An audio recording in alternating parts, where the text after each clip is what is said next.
You know, when you're confronted with severe downhill or uphill lies, we've got to have two considerations. Number one, the strategy of the downhill lie, and number two, the execution of the downhill lie.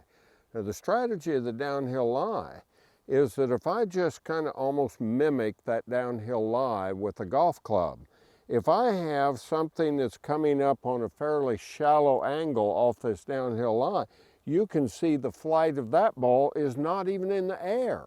The flight of that ball would still be along the ground, even though I've gotten it off the ground. On that downhill lie, you've got to be able to really project an angle upward, do you see, to get off there. So making sure you have enough loft to get the ball off there. Now you happen to have a 3-wood, that's never going to get it up off there. I'm on a par 5, I can't get there, and too many people, the shot's doomed before they even swing simply because of bad strategy.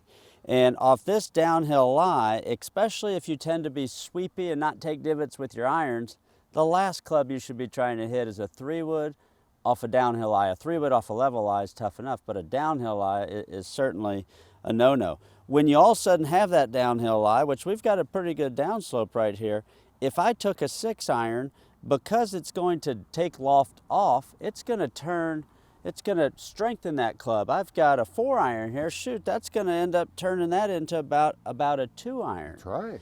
And I'm going to get good distance, even though I'm taking a club that I think is going to go short, because it's strengthening it, I'm going to get good distance with that particular club.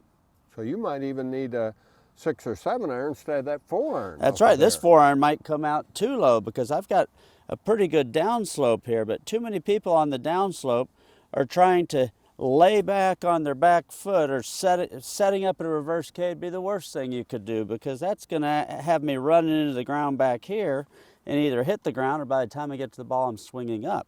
I actually want to let that knee bend some more so I can get my hips and my shoulders parallel with the slope, and I'm trying to swing the club down the slope. I'm not going to try and hit a ball high. I'm just going to go ahead and take enough loft to get it in the air, but the swing feels like I'm swinging up and down that slope so I can get good solid contact. That's great advice.